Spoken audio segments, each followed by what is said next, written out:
Президент Украины Владимир Зеленский начал рабочий визит в Турцию. В рамках визита президент встретится с президентом Турции Реджепом Таyyипом Эрдоганом для обсуждения ситуации в регионе и развития двусторонних отношений. Конвенция 1936 года о проливах Монтрё – это соглашение, восстанавливающее суверенитет Турции над проливами Босфор и Дарданеллы, которые соединяют Черное и Средиземное море. Анкара хочет взять под полный контроль проливы. Отменив сегодня соглашение, политолог Турап Эрзиев рассказал о продолжающихся протестах против Конвенции о проливе Монтрё. Важно отметить, что этим соглашением Турция получила право сохранять проливы в пределах своей территориальной целостности и контролировать проливы, сказал он.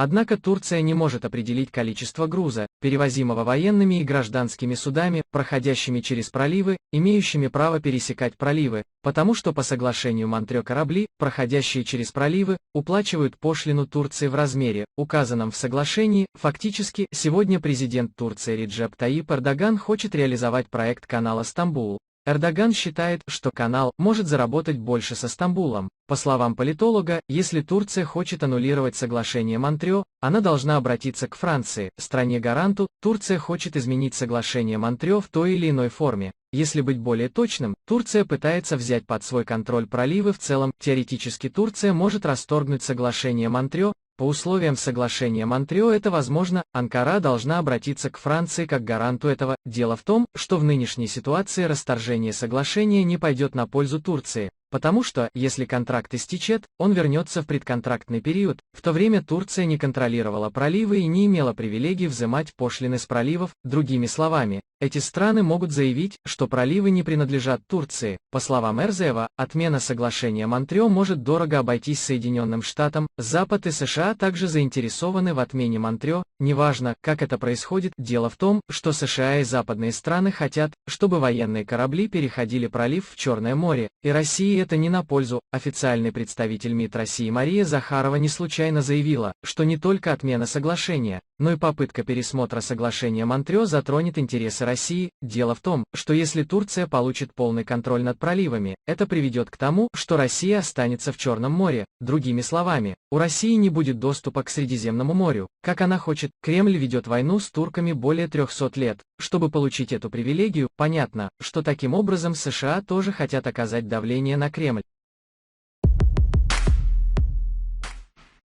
В течение последних 3 дней российская авиация наносит интенсивные удары с воздуха по позициям и лагерям боевиков против Асада в северной сирийской провинции Идлиб. Вчера, 9 апреля, российские истребители-бомбардировщики поразили лагерь Хайат-Тахрир аш-Шам в Басанкульском районе Идлиба. 500 кг бомб и ракет. Кадры, снятые после взрывов, были распространены в телеграм-каналах. В ударах участвуют российские фронтовые бомбардировщики Су-24 и истребители-бомбардировщики Су-34. Это совпадает с эскалацией столкновений в турецко-российской зоне деэскалации. Также сообщается, что вчера российские ВВС нанесли удар по артиллерийским позициям турецкой армии, уничтожив несколько полевых гаубиц М114. Однако другие источники сообщили, что из гаубиц стреляли по позициям оппозиции. Президент Турции Реджеп Таyyип Эрдоган и президент России Владимир Путин вчера провели телефонные разговоры и, как сообщается, обсудили ситуацию в Карабахе, Сирии и Донбассе. В последние недели Россия активизировала свою деятельность на севере Сирии, часто бомбя лагеря боевиков оппозиции.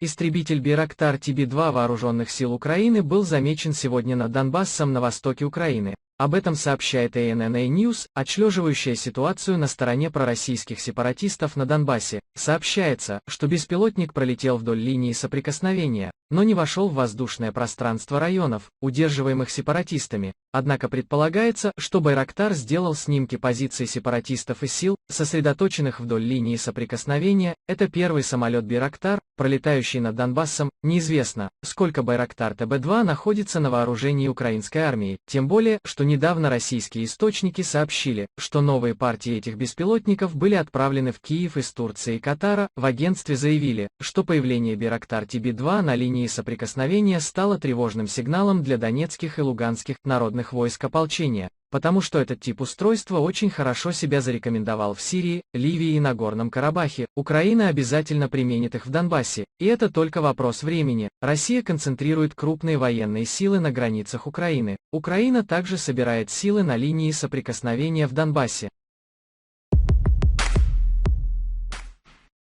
После прекращения огня в Донбассе на прошлой неделе в регионе начались серьезные военные действия. Россия, разместившая на прошлой неделе 28 батальонов вдоль границы с Украиной, продолжает доставлять в регион военные грузы. Глава военного комитета НАТО генерал Стюарт Питч встретился во Львове с начальником Генштаба Украины Русланом Хамчаком. По словам украинских военных, Питч и Хамчак обсудили ситуацию с безопасностью в регионе. Генерал заявил, что НАТО и дальше будет поддерживать Украину.